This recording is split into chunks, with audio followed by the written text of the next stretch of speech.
अस्सलाम वालेकुम। Welcome to SLR learning planet. आज की इस वीडियो में हम प्री रिक्विजिट और ग्रेड 1 मैथ्स देखेंगे। हम देखेंगे कि ग्रेड 1 का मैथ्स शुरू करने से पहले बच्चे को क्या क्या आना चाहिए। उसमें सबसे पहले ये है कि बच्चा नंबर्स को 1 से लेके 20 तक अच्छी तरह से पहचान सके और नंबर्स को लिख भी सके। फिर बच्चा काउंट कर सके 1 से लेके 100 तक। बच्चा हाउ मैनी का जवाब दे सके। बच्चे के सामने 20 मुख्तलिफ अशिया हो, लाइन में अरेंज किए हुए ऑब्जेक्ट्स हो या रेक्टेंगल में या फिर सर्कल में अरेंज किए हुए हो। बच्चा कम से कम 20 तक काउंट करके बता सके कि ये कितने ऑब्जेक्ट्स हैं। फिर बच्चे को 1 डिजिट एडिशन और 1 डिजिट सब्ट्रैक्शन भी आनी चाहिए। बच्चा आइडेंटिफाई और डिस्क्राइब कर सके 2 डायमेंशनल शेप्स जिसमें रेक्टेंगल, ट्रायंगल और सर्कल्स आ जाते हैं। आप बच्चे को कोई भी शेप दें तो बच्चा आपको बता सके कि ये कौन सी शेप है और उसकी प्रॉपर्टीज भी आपको बता सके। मिसाल के तौर पे बच्चे को पता हो कि स्क्वायर की चारों साइडें इक्वल होती हैं और रेक्टेंगल की आमने सामने वाली साइड्स बराबर होती हैं। फिर बच्चा आइडेंटिफाई और डिस्क्राइब कर सके 3 डायमेंशनल शेप्स को जिसमें हमारे पास स्फीयर, क्यूब, सिलेंडर और कोन आ जाते हैं। बच्चा आपको किसी भी शेप का नाम बता सके और उसकी इम्पोर्टेंट प्रॉपर्टीज भी बता सके। फिर बच्चे को प्लेस वैल्यू का कंसेप्ट आना चाहिए। बच्चा इस काबिल हो कि वो 11 to 19 किसी भी नंबर को कंपोज और डिकम्पोज कर सके।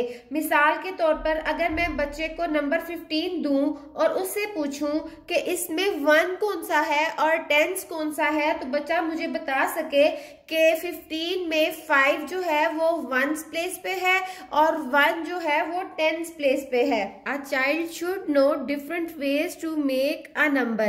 बच्चे को आप कोई भी नंबर दें तो बच्चे को पता हो कि उस नंबर को वो कितने मुख्तलिफ तरीकों से बना सकता है। मिसाल के तौर पर अगर मैं बच्चे को 10 दूं तो बच्चा बता सके कि वो 10 कितने डिफरेंट वे से बना सकता है। 2 और 8 को मिला के भी वो 10 बना सकता है, 7 और 3 को मिला के भी वो 10 बना सकता है, 4 और 6 को मिला के भी वो 10 बना सकता है। ये कंसेप्ट सिखाने के लिए पहले आप बच्चे को कुछ ऑब्जेक्ट्स दें और वो उन ऑब्जेक्ट्स को मिलाकर सर्टेन नंबर ऑफ ऑब्जेक्ट्स बनाए। फिर आप उसे ये कंसेप्ट सिखाने के लिए नंबर्स पर ले जा सकते हैं। फिर बच्चे को पता होना चाहिए कि अबव एंड बिलो क्या होता है, बिसाइड एंड नेक्स्ट टू क्या होता है, in front of and behind क्या होता है, लेंथ, हाइट और वेट का फर्क भी बच्चे को पता होना चाहिए और ये कंसेप्ट बच्चे को आने चाहिए। ये तमाम कंसेप्ट किंडरगार्टन में सिखाए जाते हैं। फिर बच्चे को पैटर्न रिकग्निशन आनी चाहिए। आप बच्चे को कोई भी पैटर्न दें तो बच्चा उस पैटर्न को पहचान सके और उस पैटर्न को फिर आगे कंटिन्यू भी कर सके। फिर बच्चे को मोर और लेस का कंसेप्ट आना चाहिए। बच्चा बता सके कि कौन सा ऑब्जेक्ट्स जो है वो मोर है और कौन से लेस हैं और इसी तरह नंबर्स का भी कंसेप्ट, नंबर्स में भी उसको मोर और लेस का पता होना चाहिए। Classify and sort by shape, size और कलर। आप बच्चे को कोई भी ऑब्जेक्ट्स दे दें तो बच्चे से उसकी सॉर्टिंग करवाएं कि उसको शेप्स की बेस पे भी सॉर्ट कर सके बच्चा साइज के हिसाब से भी उसको सॉर्ट कर सके और कलर की बेस पे भी उसको सॉर्ट कर सके।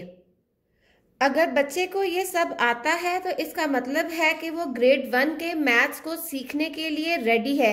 ये सब चीज़ें किंडरगार्टन में पढ़ाई जाती हैं। आज के लिए बस इतना ही। अगर आपको आज की वीडियो अच्छी लगे तो वीडियो को लाइक करना और चैनल को सब्सक्राइब करना मत भूलिए। Thank you so much.